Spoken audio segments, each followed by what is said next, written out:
Hello everybody. This is Francesco Verso from Italy. This is midnight now here, and some other time around the world. We have our guest from Brazil, from the US, and from China for this panel, which is called Global Science Fiction Editors, or Global Science Fiction Roundtable. I'm going to introduce the panelists briefly so you know who they are and what they've done so far. First, I'd like to introduce VanderMeer, is an award-winning editor and anthologist. She currently serves as acquiring editor for Tar and Weird Fiction Review, and he's the editor in residence of Shared Worlds, a science fiction and fantasy writing camp for high school students. Her latest anthologies include The Time Traveler's Almanac, Sisters of the Revolution, The Big Book of Science Fiction, and The Big Book of Classic Fantasy, and The Big Book of Modern Fantasy. She can be found on Twitter at @VanderMeer. Then we have Rodrigo Von Kampen, is a Brazilian writer and editor. His short stories were published by Aquário Plutal, Draco, Mafagafo, and others. His book, Trabalho Honesto, mixes cyberpunk and Brazilian folklore. He is the founder and editor-in-chief of Trasgo magazine, focused on science fiction stories by Brazilian auditors. Jason Sizemore is the publisher and editor-in-chief of Apex Books and Apex Magazine, one of the most relevant magazines in speculative fiction in the US. You can find him on Twitter at ApexJason. And then we have Sara Chen, is the deputy director of book department in Science Fiction World, the most influential science fiction publishing house in China. She has been a journalist for 10 years and she became an editor in 2016. She is the editor of the Chinese anthology edition of Philip K. Dick, David Brin, and Peter Hamilton. So thank you for being here. And I will make a small introduction to the panel, and then I will start with the first question. So the idea that understanding the world considered as present and future world must be found in the Western point of view is in crisis. In particular, Western science fiction, at least from what we learned from the cyberpunk time in the 90s, could be in crisis because it hasn't been able to renovate itself or listen to the voices that are rising from emerging societies such as China, India, and Brazil, but also from a plurality of visions coming from the global South. Such blindness highlights the endemic contradictions of Western science fiction, unable to include real diversity, read in other languages than English, celebrate other words than its own, and thus embrace new worlds. For example, we all remember the sad puppies, the 3% problem, the cultural appropriation, and some other issues like that. So let's say that my first question is, of course, related to this. And in the 70s and the 80s, the translation from non-English to non-English languages were more common. And the Anglophone magnetism wasn't so strong to become the only bridge language to access a relevant number of books not written in English. What has happened, in your opinion, and is it just a commercial problem related to the cost of translation, or maybe it's a lack of curiosity to explore different point of views, a cultural laziness of publishers to offer the same comfortable kind of book, or is it more elements? So I would start from Anne van der Meer. You're very experienced in this field, so I would like to start with you, please. Well, I think it probably stems from a dollar and cents point of view. When you talk about the commercial aspects, I think it's more related to where are you going to make the most money?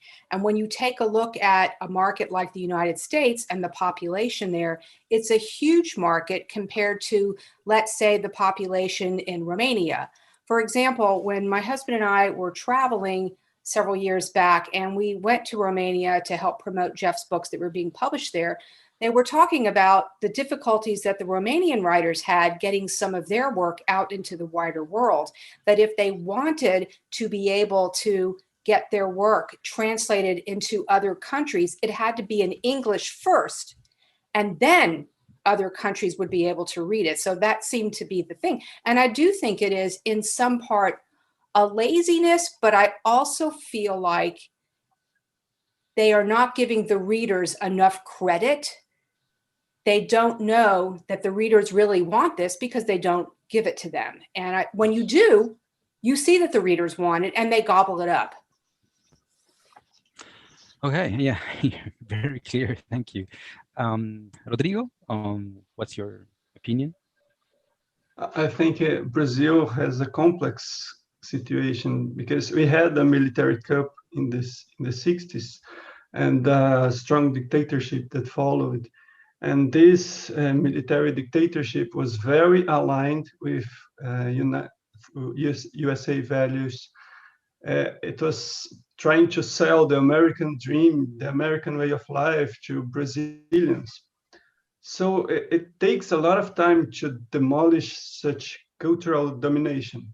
It's hard to deconstruct all this build-up.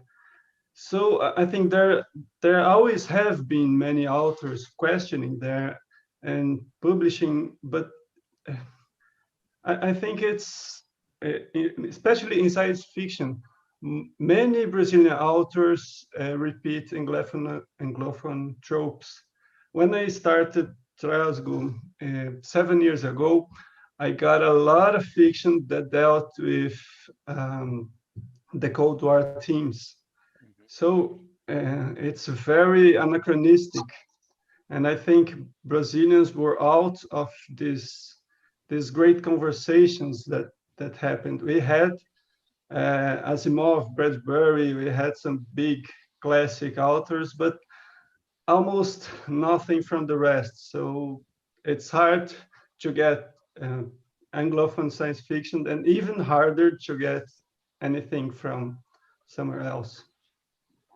Okay. Sara, how is the situation in China?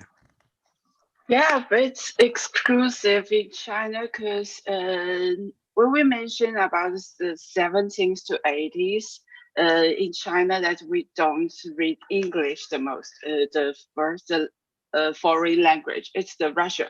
So the Chinese people read a lot of Russian science fiction at that time, at the 80s especially. So I don't think it's about the cost, the cost to make the market. It's about the culture, I think, a little to effect what we the editors want to introduce into the to the readers. Okay, thank you. And Jason? I think what you're looking at in the United States is more of a cultural blockade than any kind of like financial barrier. It kind of starts like in high school and colleges. With most readers, Americans' first and only experiences with international fiction are age-old classics that are hard to read. And so from an early age, we're indoctrinated to, especially when you're a young teenager like that, you're being imprinted that translated fiction, non-Anglo fiction can be difficult. Interestingly, I think the cultures that have influenced Americans the most over the years, Russia, China, have had the best success bringing some of their more established and popular works to the States in English translation.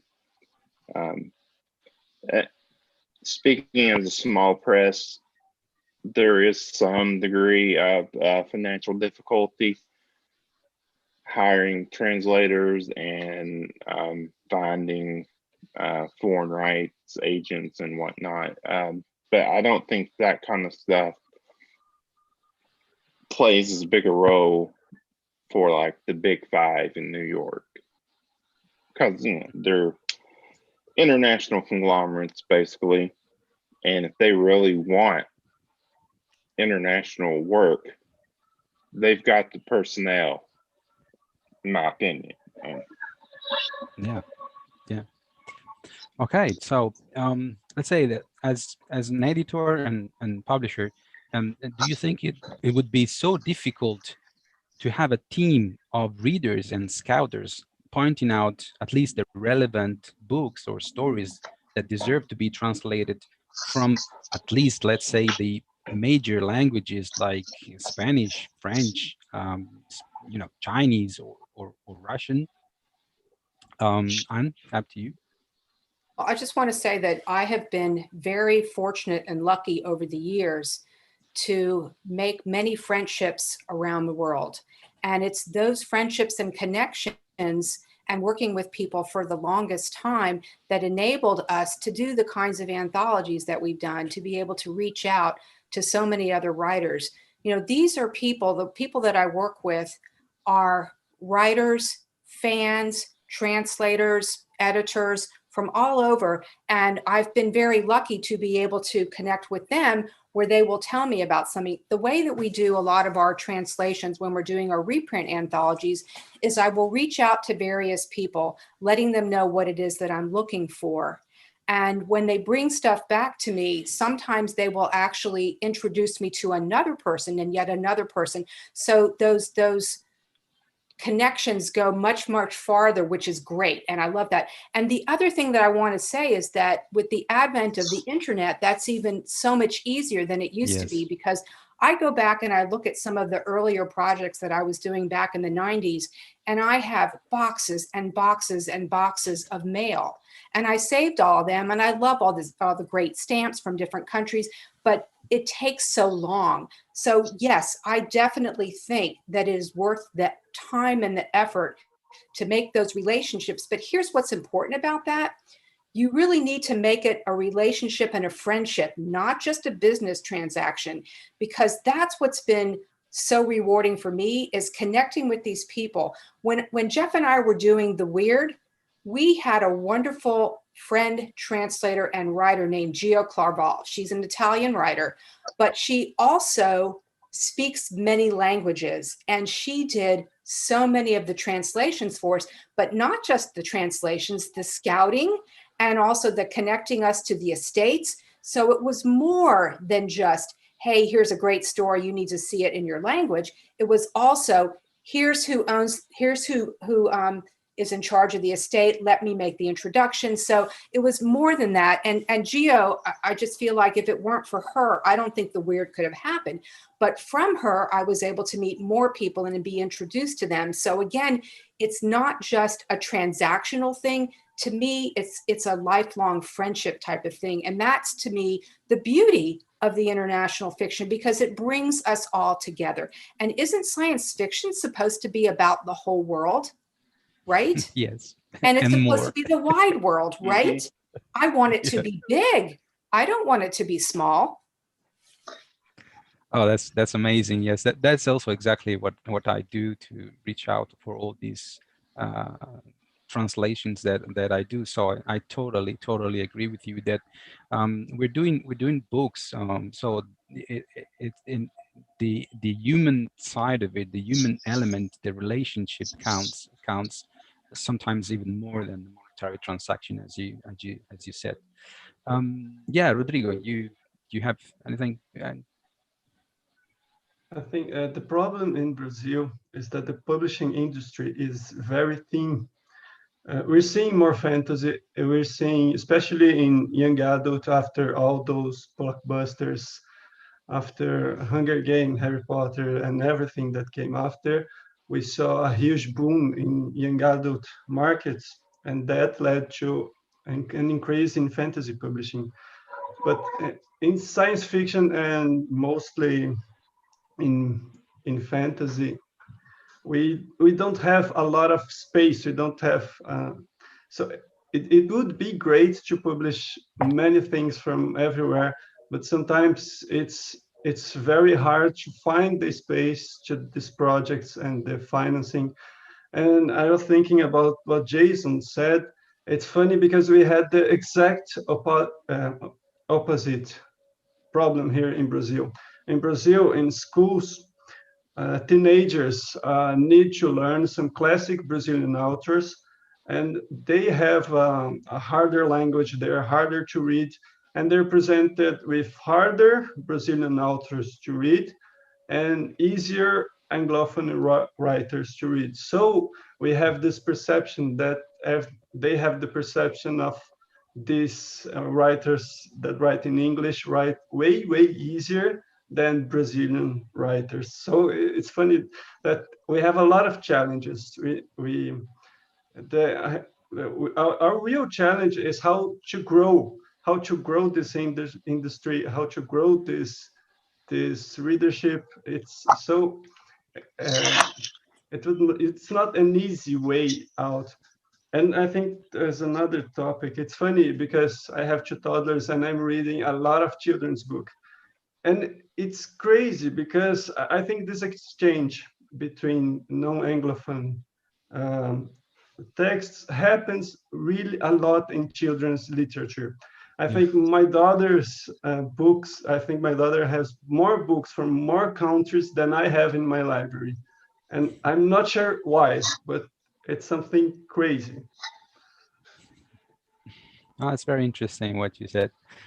Well, I heard yesterday a nice comment from Olivier Paquet in France, and he said that the US and UK books in France are not selling very good, and because the French science fiction in a way invested in the national authors, and also because very simply they don't have the cost of translation from English. So if you grow a generation of national authors, you don't have to pay for the translation. So that's what I was thinking when you said, oh, we have all these Hunger Games and stuff, but these books are very expensive because the agents and all the transaction and the translation itself. So maybe it would be a long-term investment to grow a generation of national Brazilian authors.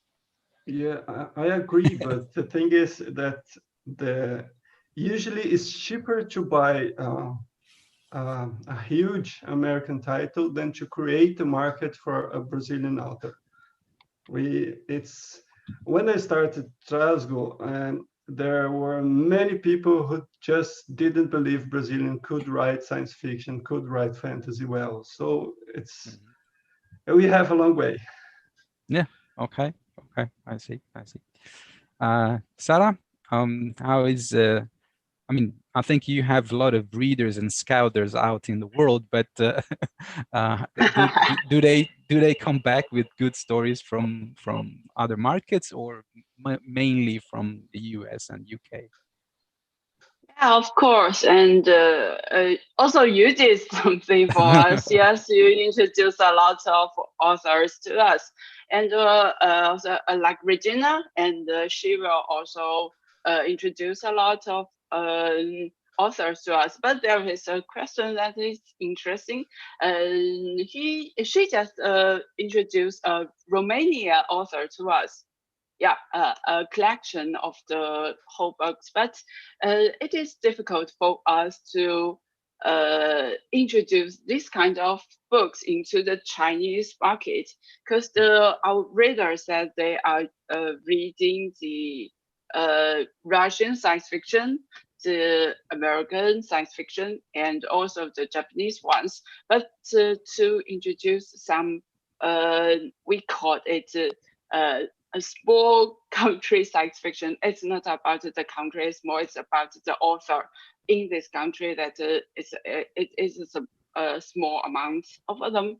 So if you introduce this kind of stories into the Chinese readers, and the readers, they need time to know the authors and to accept their works. So it is to be a publisher, we will think about these kind of things. Maybe it's whether it's worth to do to pay the cost to introduce these kind of works. But it's more easier to publish the Russian ones, the American ones, and the Japanese ones. So I think that maybe this is also the answer to the first question. I don't really get that. And the readers, yeah, we have, the Chinese young people go out, go abroad to study. That is more and more these years. So the people, the young people, they will introduce the works to us. We have the students in German, students in London. You know that guy, Guangchuan. Yeah, he will introduce the authors to us, and also the ones in Russia. Because the editor, us, we don't have that much time to read all the books and to know all the authors. Yes, we really need them to introduce ones to us. So I think this it is we how to say that, we grow up the readers, and the readers feed back to us like these kind of things. Yeah, science fiction world has our magazine has 40 years history. So our readers, they maybe to read the magazines when they are very young, as a teenager, and now they go, they have grown up and go out, and they know a lot of people, like Anne's opinion, yes, and they now feed back to us. I think it's the time for the Chinese science fiction, yeah, to grow from our readers. Yeah. Oh, you're doing great. You're doing great. Jason. Oh wow. To piggyback on the wisdom of Anne VanderMeer, the internet has made things a lot simpler and enables a great sharing fandom and readership. When we did our very first Apex book of World SF with Lavi Tidhar back in 2009, even though the internet was around, the international SF community had not really organized itself a whole lot, and Lavi and I had quite a bit of work ahead of us to fill the table of contents with writers that didn't just immediately come to mind. Some of the more famous writers of the era that were non-Anglo. But when we did the World SF5 just a couple years ago, it was a snap. Thanks to people like yourself, who have been advocates for works in translation, and Rachel, who I think is one of the organizers of the FutureCon. Christina, even? What's that? No, sorry. You mean the Cristina Jurado, the editor of World SF? Yeah, Chris is one of them. She's wonderful. She used to be my international fiction editor, which leads me into my other point. I run a short fiction publication, and I do think this is an opportunity for prozines to make a very positive dent in the world in helping introduce writers, non-English writers, to readers. Like the work Neil Clark's doing with Clark's World is fantastic, and we have a whole issue coming up dedicated to international SF that it will be guest edited by Francesco, which I'm greatly looking forward to. And I hear from people all the time that they're excited about the bonus issue that you're going to do. So I think it was mentioned earlier that the readers are there. We just need to find the content for them. Can I just make an addition to the comment that you said, Francesco, earlier about each country growing their own? I found this quite interesting and also very sad when my husband and I were making a tour around Europe. This was, I think, in 2005 or 6. We did 7 countries in 6 weeks and visiting, doing book launches and things like that. And of course, being who I am, every country we go to, the first place I want to go is a bookstore, right? Of course. And when I would go to the bookstore and I wanted to go to the science fiction fantasy department, all I saw was Neil Gaiman, George R. R. Martin, the usual. And I would ask, where are your writers? And it's so funny because one of the countries we went to, and I'm not going to say which country because I don't want to embarrass them because I love them, is they brought us, they introduced us to their community and they said, and here is our one science fiction writer, and here is our one fantasy writer, and here is our one horror writer. They had like one of each. But the only country that did not happen was France. When I would walk into a French bookstore, I didn't see American and English titles, writers. I saw the French writers, and I just thought that was glorious. So it was very sad to me to see that they were promoting so much the Anglophile, the American and the English, writers, and not so much their own. I wish they would grow their own more. Yes, it's a big, big problem. And that's why we're here. That's why I started the Future Fiction, because it's the same thing. I was going to the bookstores and I was finding those books. And instead of asking myself, where are my fellow Italian writers, I asked myself, where is the rest of the world? Right. Because I was thinking that shelf was really, really too thin, or in a way populated by, the usual suspects. So I thought, like, we need to do something. So, okay, that's where it started. But okay, so the third question is a bit more maybe technical, but do you get your stories only by submissions, or do you also commission authors to write for a particular project? And have you ever tried to open the submission to a different language than your own? So up to you, Anne.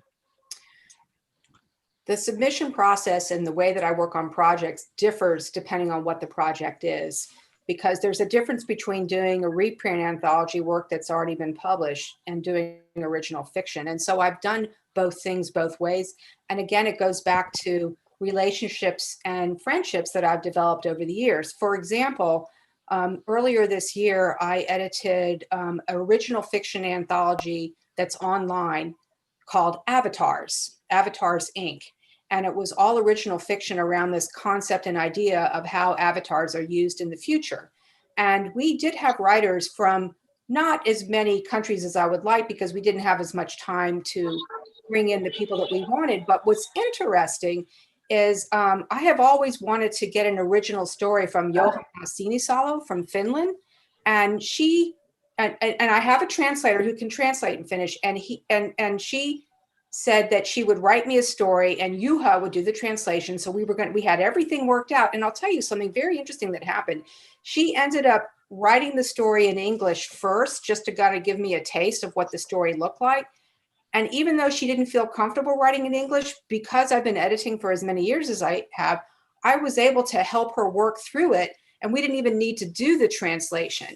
So I've done it like, that was like the first time I've done it that way, where a writer who doesn't write in English wrote something in English and then we made it work. But that was really, really good. Now, as far as soliciting from someone to write a story that I then get translated. I can't say that I've ever done that, but I find that whole idea fascinating. That would be a very interesting thing to do. And I wonder what would happen, you know, because you don't know what you're going to get. Yeah. Well, it's risky, but in a way you have to trust your consultant, because the Right. translators become a kind of consultant. You Right. can get some little But if part the writer translated. hasn't written the story yet, if they're writing something original for you, and then you're getting it translated. Now, I have done that teen writing camp that we were talking about earlier in my bio. We, at one point, before my country went into the garbage, we used to have students come from all over the world. And we had students come from Japan and Malaysia. And we did have a student come from Finland. And part of the camp, they have to write stories. So she wrote a story in Finnish. We immediately sent it to a translator. He translated it, brought it back, and, you know, it worked out really well. It was great. And unfortunately, we don't really promote the kids coming from other countries because my country is a garbage place right now. So Sorry. Yes. we don't want anyone to get hurt here. So we certainly don't want dumpster kids fire. Yeah. It's a dumpster fire. It is a dumpster fire, and it's also disease ridden. So there you go. Yeah. Yes. Be safe, please. Be safe. Okay. Oh, I am. Okay. So, Rodrigo, can you also comment on this? How your submission worked? I don't know about your process, but here in Brazil, slash reading is a pain. Every editor I know, after finishing sending some anthology, is relieved that the slash reading is done. So to open for another language would be double the work, and I'm not sure if it would work.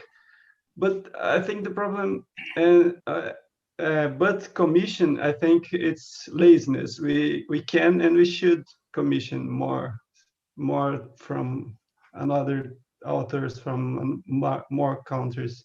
I think in Brazil we have the problem of foreign currency exchange, because if we sell in reais and pay the author in dollars, we devalue sixfold. So this is something kind of hard to work out.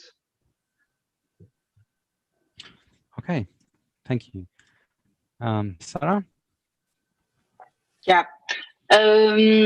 Actually, we have the two ways: the submission ways and the commission authors to do. And also, we even tried to the authors, they don't write the stories, and they just talk to us and say, oh, I have an idea about these kind of things, and would you like to publish it? Yeah, they even don't have a beginning of the stories, and we tried these times, but it's also a business. You need a idea, and you need to make it, so you have to pay for the money to do all the things. So, but at the end, the author says, "Oh, I don't have an end of the story." So that's so risky. So we tried, but it failed to this commission authors to write the stories. And we encourage the submission ways, because in China that we have Big Liu Cixin, and we have Wang Jingkang, we have a lot of authors, but it's also a small group of them, the science fiction authors. So we encourage more people to write the science fictions, and also the readers, when they like these kinds of stories, they will write it. It is interesting that in Chinese, I don't know what the situation in other country, but in China, we the science fiction writers, they all the part-time writers. They cannot write make living by writing science fiction. They do it as a hobby. It's a part-time job.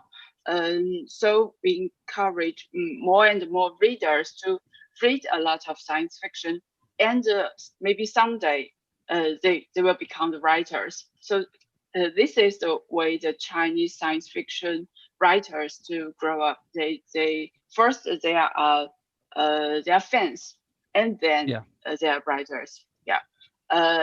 So we encourage the submission ways. They could try it and tried one time from the short stories, and they failed, and try another time, and again and again. Maybe someday they can read their works in our magazine, and then you can write the long ones and to be published into books. So in China, we encourage readers to do this kind of things, and to submit a different language. It's interesting.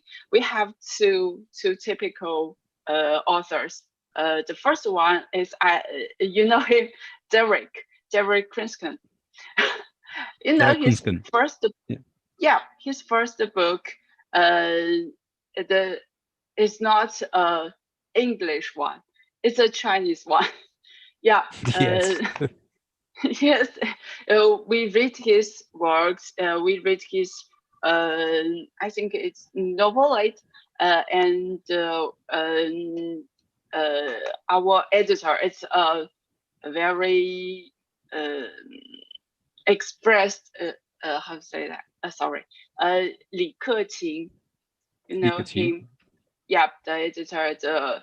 The first class science fiction editor in China, and he finds that his work is very interesting, and encourage him to give us a story, and then we publish it, and we publish, but also at the same time, his work in English is being published. But we work is so fast, so the Chinese edition is more earlier than the English ones. So we say he is a foreign writer whose first book is in Chinese. Yeah. Yes, the first edition. Yeah, right. Yeah, right. Yeah. And we have another author that is an English author. His name is KJ Parker. He is a fancy writer.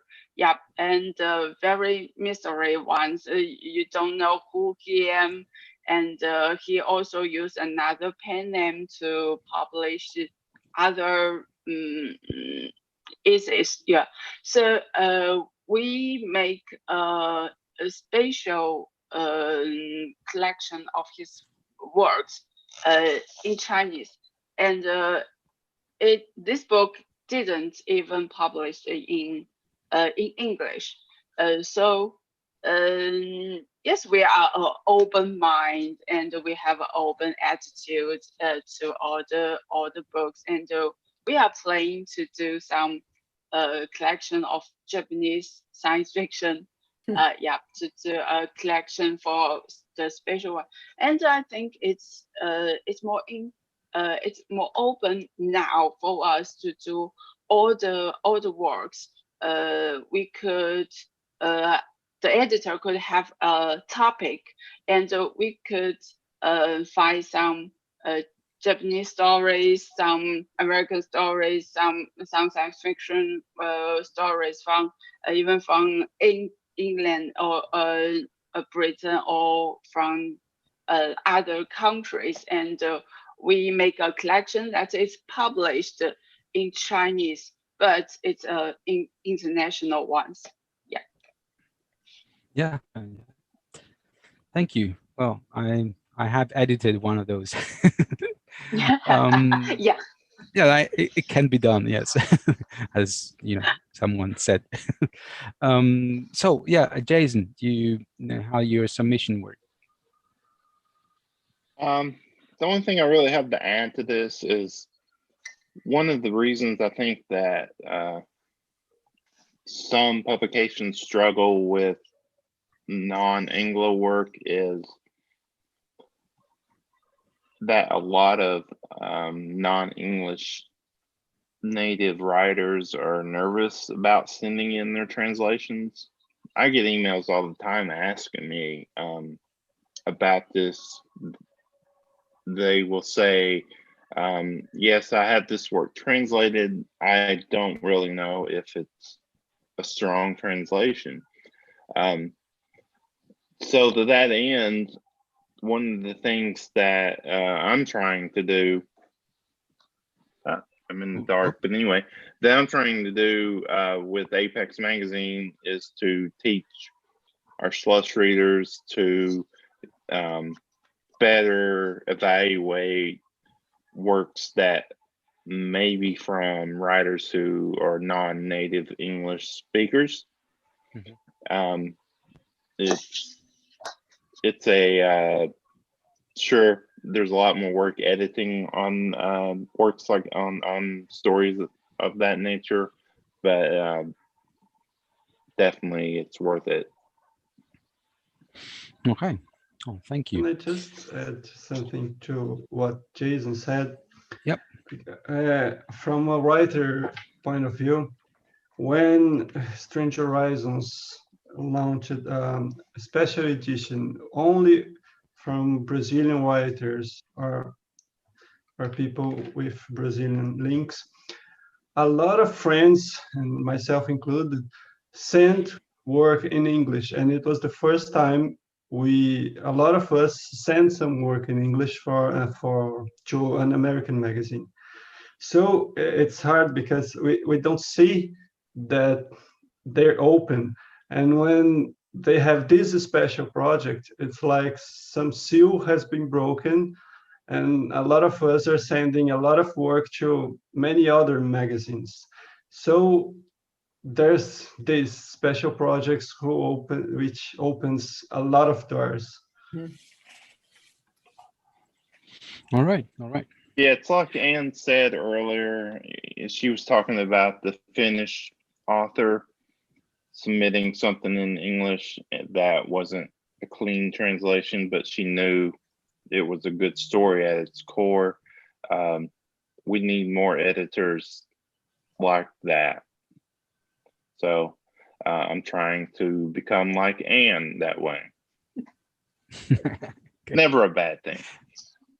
Spreading good practices. Mhm. You know, Well, sometimes it's not just a language translation thing. Sometimes it's a cultural thing. You know, if you're used to reading stories from a particular culture and you know what their storytelling is like, you can recognize a really great story in that tradition. You know, because I mean, I can tell you there was one time I was at a workshop and there was a writer who wrote in English, that was her language, but she's from Nigeria. And I have read a lot of Nigerian writers and I love their work. And her story was amazing, but some of the other students in the workshop didn't really understand. And they were picking apart her story on things that didn't make any sense because they didn't understand the culture and the storytelling background from her country. So that's important to understand as well. It's not just the language, but it's also the culture that it comes from. you're definitely right again. I'm now taking a question from the audience from Lex Berman, and he's asking about the process of selection by partnering. I mean, he mentions that Clarke will team up with Science Fiction World, but I think it was Storycom originally. Neil Clarke translating short stories from Chinese, right, Sara? It was Storycom. It didn't partner with Science Fiction World. Yeah. Yeah. Story comes to most of the job. Yeah. Okay. So, but anyway, this is the question is interesting because it's saying, like, would it be possible to partner between publishers, between small presses, to, you know, have kind of joint scouting, so that in a way might be easier, for example, to have cover letters, to have this kind of material that in a way can sort out or can highlight the work of others between small presses. Do you think, have you have any experience in that? Anne? I've never done that per se, but I do think that it's important for all of us to share the resources that we have. So I know that there have been times when people have come to me directly and say, hey, do you know anyone that can do this or that knows about that? And I think it's very important to be able to share those resources. And because I've worked with a lot of different people from other countries, I would welcome any other publishing house or editor that wanted to have those contacts as well. I've done introductions in the past. As a matter of fact, there was one company that was going to start up and do an entire translation of novels, a whole publishing company just translating of novels. And they brought me in to consult on it because of my background and my contacts. But I am more than willing to share those with anybody that wants them if they want to know who's the best person in this arena or that country or who knows about this. I think that that's a good way rather than having a traditional partnership per se. But you know, you could definitely do that. I could also envision different magazines coming together and doing like a joint issue. I could see something like that, and I think that that would be beautiful. All right, thank you. Rodrigo, you have any comment on this? Yeah, I think it's great. I think at first to make some partnership work, first we need to know these magazines, to know these things exist. So I think it's way better now, but I don't know magazines from all over the world. So I think what we need more is stuff like FutureCon is doing, is that placing a lot of editors in the same room to talk and to discuss struggles. So I think I see a nice way, a good way forward, because it's hard from our perspective to find these magazines to read, mainly because they don't publish in English, and so we need to know more people. So that's all right. That's struggle. what we're here for. Yeah. Okay. We are hubs. And then Sarah, you partner with many, yeah, right? Sorry. Yeah, but also we cooperate with the magazine in Japan. You know, I don't know how to say that magazine in English. Yeah, we do special magazine with them for some topic, and we have a special one that is for the Japanese science fiction, like this. But I agree that we need to know more people to know the magazine. Because last year we have the conference in Chengdu, and that is the first time that I know that Irash has a science fiction group society, and they have magazine, they have awards, and we even don't know their works before that. So knowing more people and making a worldwide award that is other than that is a great work. Because you have to together or more people and in more countries, and not just the English speaking countries. That is especially in Asia. You know, in Asia the different country has different language. We don't have a male language for all the countries in Asia. So we are acceptable for that people from different countries, they have different language, and we need to learn their language and for the communication and to learn the culture. And I agree with Anne's idea that opinion about the culture things, because we have last year we know the Indian science fiction, and we find it's totally different from the the science fiction one we read before, because science fiction word that is old for you. You say we are the hardcore science fiction and the space opera, like things like that. But the Indian science fiction, they have spatial taste. They are more like more things about the fancy, about the religion culture they have. So it's totally different from the ones we read, the hardcore ones. So need to read more works and need to know more peoples. Okay, thank you. Jason, you have any partnership experiences? I do not, but I do think that was a wonderful question, partially because it's kind of in line with some of my future goals with Apex Magazine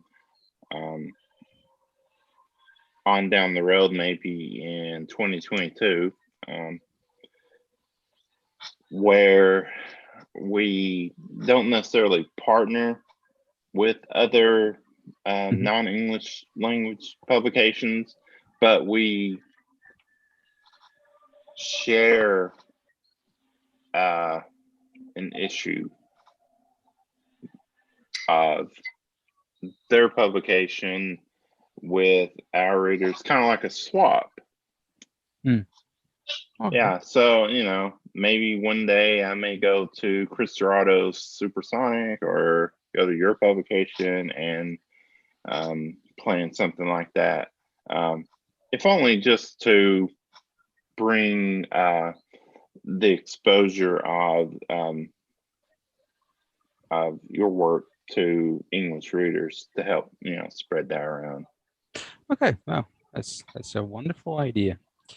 Okay, so my next question is, what tools do you think would be useful for an editor to widen the knowledge of global science fiction, just what we said?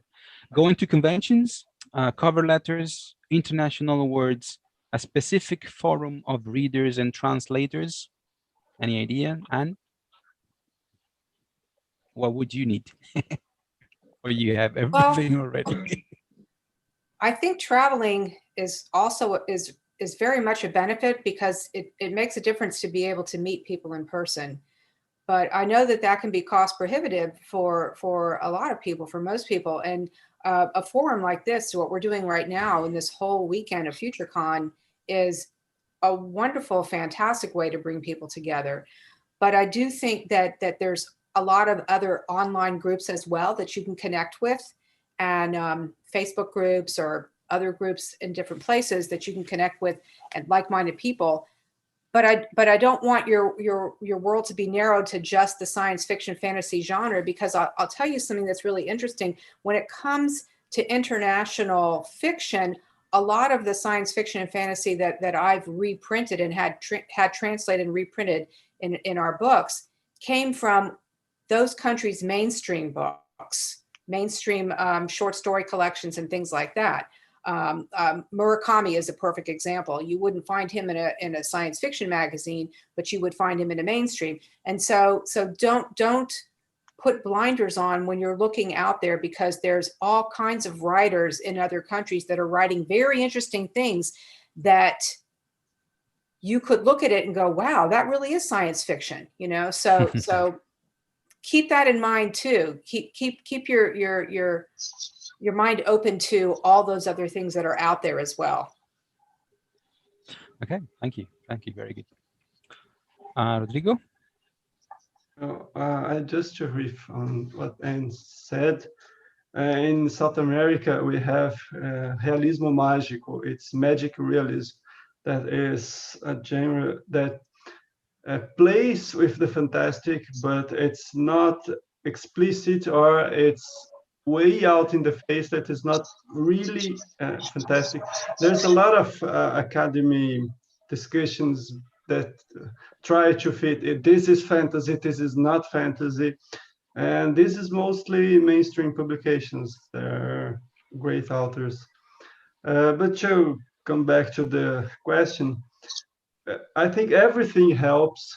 I think we have communities. We need to know people. One thing I was thinking is would help a lot if we had some classes and courses that could bring a lot of people from a lot of different countries, because I think the learning experiences creates strong bonds. I think they creates stronger bonds than just a convention. So if it is possible for the big houses to host some learning experience, some courses, some classes that bring everybody together from all over the place, that I think would be something great for the future. But you mean like Clarion, like this kind of workshop? Yeah, something like that. Workshops and That's a bit even expensive, I online think. workshops. Online? It could work because the costs are usually very, very Oh, high. yeah. Okay, that's interesting. That's interesting. Sarah, what about Yeah, you? I think the useful tool that is language to learn more language, because we in science fiction world in our department we have editor who can speak Japanese and Russian, and they are talking about to learn about Thai uh, English language and other several kind of, we called it small languages. Yeah, because we need to learn the languages and to read more works, and then we can to understand the culture of the country. I think maybe an editor who can speak several languages, that is more helpful for him or she to open the mind and to accept more kinds of stories and not just one kind of science fiction stories. And if a department, if a book department like us, we have several kinds of more editors who can speak several kinds of languages. That will make the whole department more open-minded, and also to introduce more kinds of science fiction stories from more countries, and to do the whole thing. Yeah. And I know there is a Eras book published in China this year. Yeah, so I think maybe in China, more and more editor is looking more works in other countries other than the American ones, other than the English ones. So I think the language is very important for an editor to learn. Is a very special tool for the editor. Yeah. Yeah. And I would like. Oh, sorry, you didn't finish. Go yeah, on. yeah, I just want to give a compliment to you. Yeah, because like the future.com things, yeah, it's very also very important, yeah, for us to learn more people, and to, because we are always talking that the editor, this work is a work that need keep learning from others, learning from the bookstore people. So this future.com thing, that is a place for us to learn. Thank you. I'm one, and you are making it, because without you, I would never be, never accomplish anything on my own. So it's a collective effort, of course. But thank you. Well, I would like to add something to what Rodrigo said, because in China, as if somebody of you have seen the previous, the panel about the Global Awards, Zhang Fan from China, he has a big project going on in Chongqing, where I'm contributing to creating a future fiction workshop for the Chinese community at the moment. Maybe there will be development, but we're gonna create a kind of Clarion-like sort of 1 month workshop where we invite the most interesting writers from, I think, the university, the young ones, but then also some promising or some starting author to improve, and putting them together with more expert Chinese science fiction writers. So there is a project on this going on in China. So there's a lot of focus at the moment on science fiction. Okay, Jason, up to you. Any comment on this question? Real brief. I'll just say, I think American journals and media maybe could help give us a push for global SF and, well, global speculative fiction, just by covering more. Maybe have a dedicated reviewer for translated works and run those in every issue. Isn't Lavi doing something like that? Doesn't he have a column? I think he does. He and Sylvie Marino Garcia has a column for the Washington Post. Yeah. But I'm thinking, for like Publishers Weekly library journal, so that our librarians can learn more about international work. All right. So I think I will open to some other question. Now we still have half an hour now, but there's a question from, this is more related to the growing process of authors, if you have any experience on this. So what is the healthy way to grow new authors? What is the best way to make an author from being unknown to become a trend in his own country? So this is a complicated question, but if you do have any insight or experience on this, Anne? Well, when you talk about my own country, you're talking about the United States, which is huge.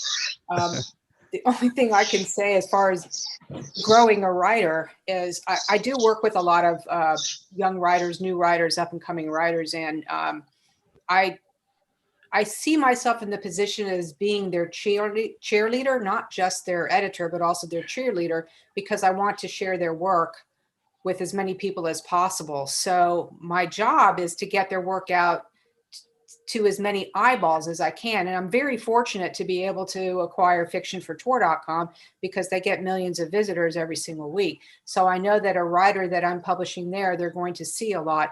But I also, the writers that I work with, I try to encourage them to write more stories and get more work out there. And I don't hold on to them and be selfish. I want them to go out there and be publishing in other places and larger venues and, writing books and doing that kind of thing. So that's the only way that I can do that. And I think that because I've been doing this as long as I have, and I have a certain reputation, when other people see writers that I'm publishing, they become interested in that. And I'm not trying to say something about myself, but it's mainly that those people that have known my work and seen it trust the writers that I publish. And I also think that's a reason why a lot of writers do want to work with me, because they know that I'm going to take good care of them. Because to me, that's my top priority, is to get that writer's work out to as many eyeballs as possible. And I have had many writers who have come to me after I've published their work telling me that now a magazine in China wants to translate it, a magazine in Poland wants to translate it, a magazine in Italy wants, and it's always been wonderful. You know, they come to me like they have to ask my permission, but they don't need my permission. It's their story. And I just celebrate that. And I love it when that happens. And that's happened quite a few times too. So you're not the agent, right? No, I'm not the agent. Although I will tell you this, there have been times when I have acted as an agent for writers that didn't have one, helping them with contracts, trying to be the liaison so they don't have to, you know, I mean, Yeah, it's important. And I do that, but I don't take a percentage. I do that for the love. I do that for the love. Nice, nice. Okay, Rodrigo, did you help anybody? Well, I think the problem is that the answer to this question is the cliche, write more, write a lot, learn, study. I'm very happy that some authors I published in some editions of Trasgo went on to go to get published by some big houses in Brazil, and they come to me and say that I published the first ever payment for a story came from me, and this is it makes me very happy. But how usually authors want some advice how to make you famous, and it's just a lot of hard work and just a lot of luck. That's the tragedy of publishing, because there is some heavy dose of luck involved. So that's why you just can't stop. You should try until you get that lucky side on your coin. Okay, thank you. Well, here I want to change a bit the original question for Sara, because I would like you to tell the story of how you grow an editor, the story of Mr. Zhao, because it's amazing. So I don't know, maybe would you like to share that with us? To grow up who? Sorry. The editor of Science Fiction World, Mr. Zhao. He grew up. Zhao who? Sorry. Sorry, maybe I mispronounced it completely. Okay. But okay, to grow Mr. up Yao. Mr. Yao. Oh, yeah. okay, sorry, Yeah. Yao. Yeah. My pronunciation is so bad. Yeah, he's kind of legend, I think. It's kind of yes. Legend. Legend. He was a factory worker. Yes. In a very small place in China, and also he is a science fiction fans, and he liked science fiction, but at that time in China there are not too many magazines in science fiction magazines in China, so he make a fan magazine. At that time, it's Noble, I think, and then he used the magazine to communicate with the other fans and the authors and the editors in China. So and a lot of people know him. A lot the science fiction culture, the writers know about him, and he come to a magazine, but that time it's not the science fiction world, it's another magazine, science fiction magazine, and the next year he came to the science fiction world. It's like that, but it's interesting in China that the science fiction editor or the science fiction writer is all grow up from the science fiction fan. It's like a tradition in the science fiction culture in China that we first become a science fiction fan, and then we become a writer or editor or other science fiction culture industry, like filmmaker, like that things. And we have new editors now. And when they come to science fiction world, the first thing is to tell them the history of the science fiction in science fiction world and in China. And it's like the first lesson to them. They need to know how the science fiction is culture is growing in China, and mostly it's connected with the science fiction world because we for a part of time that we are the only science fiction magazine in China.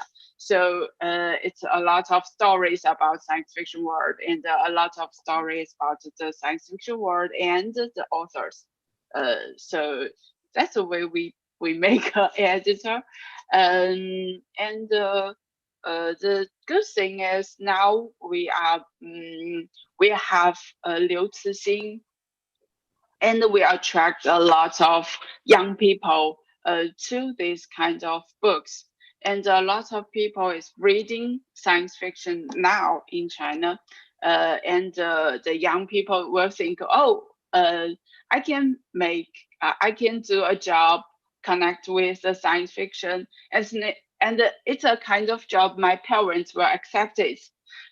So here, and the parents, they are, last month, a lot of students is coming to visit our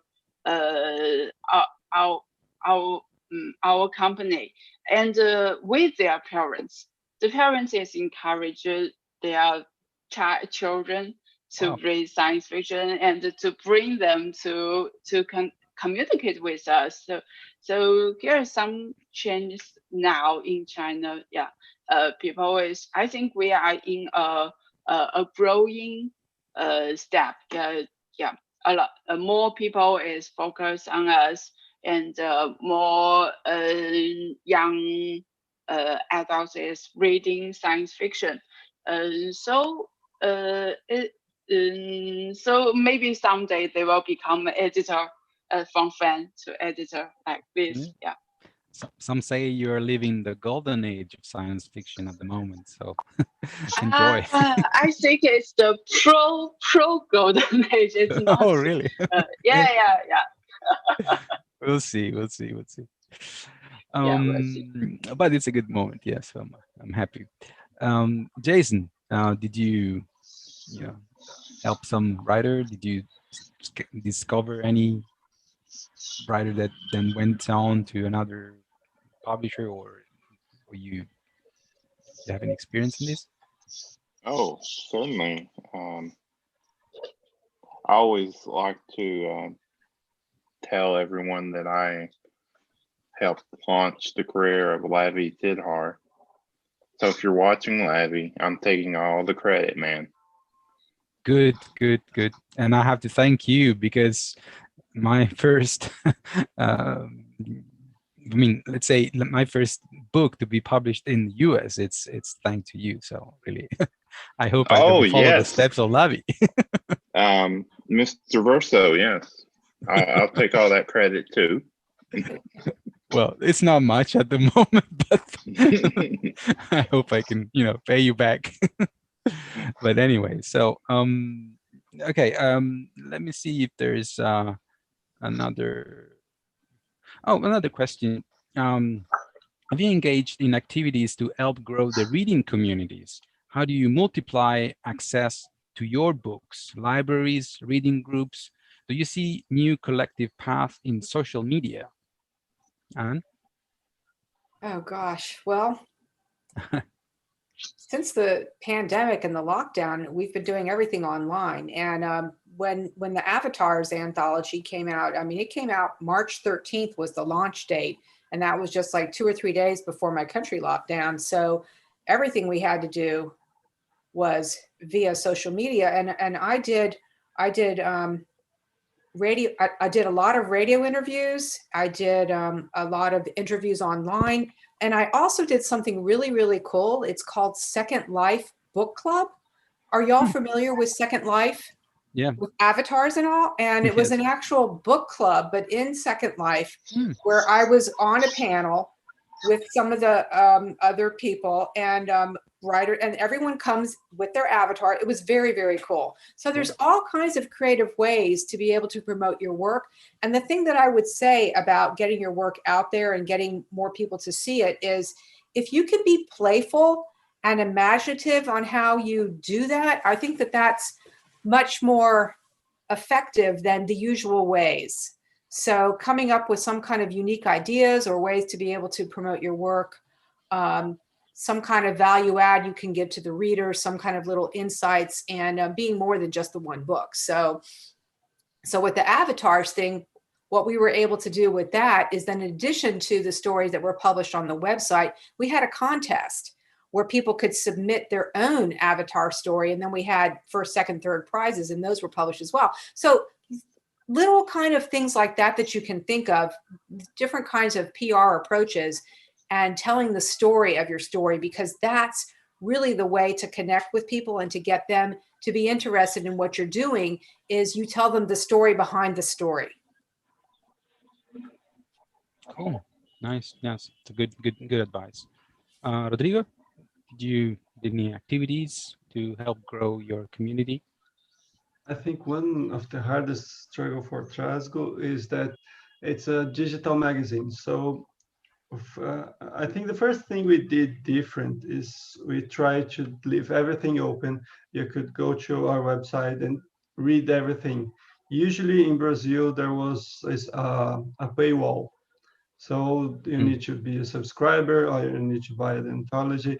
And when I started, I wanted to be read. So everything went online. We had this small we had to read usually the first editions. You needed to tweet or post to Facebook to gain access. Later, we just dropped that down. And another thing we did is to print the short stories in some zines. We printed at home and sold in an event that happened in Brazil. And the printed version, it was very cheap. It caused a lot of attention. So it was great to do that. But to handle print stuff is very hard, and our team was very small. So we kind of struggled to mail everything and print everything. So I wish we could have done that better. I think that there's a way there, but you need a stronger team. Thank you. Sarah, how many activities do you do? I remember once we were in commercial mall. Yeah, and we actually could do some activity now. We have a book launch last month, and but to combine the whole reader group, we have the WeChat app.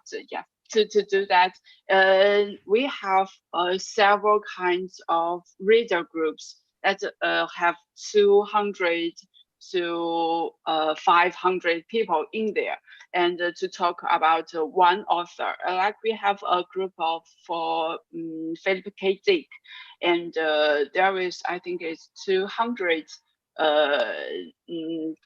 readers in there, and they are not only talk about the authors about the works, they also communicate with each other every day. And you can find they have 300 words in half an hour, like this. And they just combine to each other. And if we publish the one book about Philip K. Dick and all the Philip K. Dick writes, and we just say, oh, we have a new book about this, and they will say, oh, and they will give you a compliment or credit about the book, whether the cover of the book is good looking or bad looking. They will tell you immediately.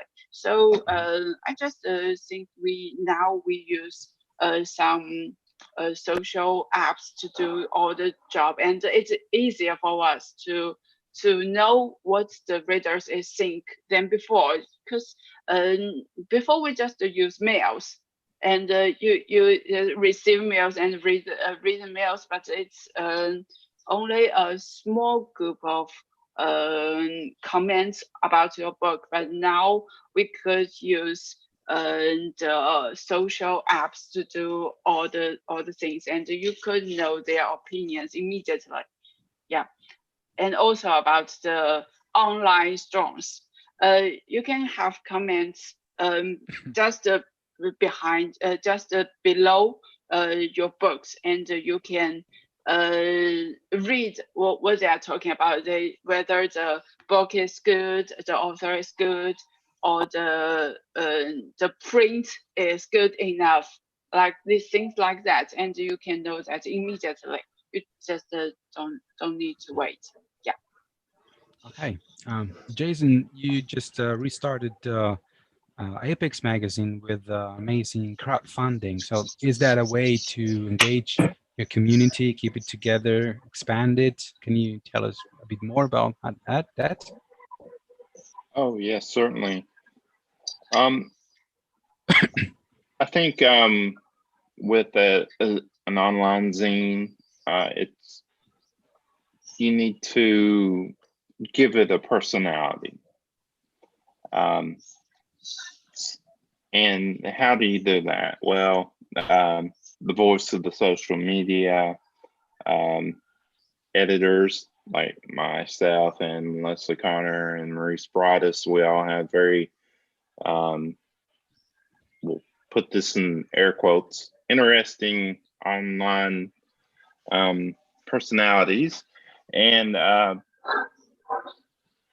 we also like to make sure that our readers feel like that they are part of something, part of a community. And you'll find this genre-wide, that having a community of like-minded people will go far in drumming up support for the work you do. You have to be honest when you do it and sincere, and you also have to be reliable and come through on your promises. So, I mean, you just can't go out and bullcrap people. So you got to walk the walk. And I think with the magazine, that's something that we've been able to prove that we do. And so we were able to have a very successful Kickstarter and also fund some bonus issues, like an international SF. And doing stuff like that, like having international SF and indigenous authors, shows that, you know, for the readers, the editors are working hard to bring them materials that they may not have experienced before. And it also shows that the editors are also interested in getting back to the community and enhancing the community. So if you're an editor, or if you're a writer, publisher, agent, if you can show people that you are interested in doing these things for the community, often you will find that they'll get behind you. Yep. Thank you. So I think we have 5-6 minutes left, and I would like to have each of you talk briefly about your projects, what you're working on at the moment, your next project, your next anthologies. Anne, do you Well, have anything you can talk about? I had just finished the Big Book of Modern Fantasy. Just came out a couple months ago, and it's the last in a series of many big books. And I needed to take a little bit of break, but I am acquiring short fiction for tour.com, and I have some amazing, wonderful stories coming up. So stay tuned. Keep looking at the tour.com website. You'll be seeing some really cool fiction this year and also next year, some great things. So that's all I can say right now. Thank you. We'll do. Rodrigo? Actually, I'm taking a little break because of my two kids, and Okay. I'm insane trying to take care of kids and everything. But I wrote something that I think science fiction allows us to imagine the future, and we need to imagine different futures. When you read Anglophone fiction, many times you're reading from a position of power. And I think we need to read more from the margins, from the countries that really don't have the power to shape global markets, so we can learn more from each other. So we can see our struggles in them and vice versa. That's why I think it's so important for us to talk and to read from everywhere. Okay. Thank you. Sara, your next projects? We are doing a selected collection of science fiction words for 2019. It's selected stories that from the stories we all published in on the magazine for the 2019. So I think it's a time for advising. If you're interested in Chinese science fiction, there are all the short stories. So you can ask me. Maybe you are interested in, and please, we have authors that, and most of them are young authors. It's not the famous ones; it's the young ones. So we think we should give them a chance to to make more able to read them. Okay, thank you. Jason, your project, the new Apex. Yes, all consuming, all taking up all of my time is the relaunch of Apex magazine. It's coming in January 2021.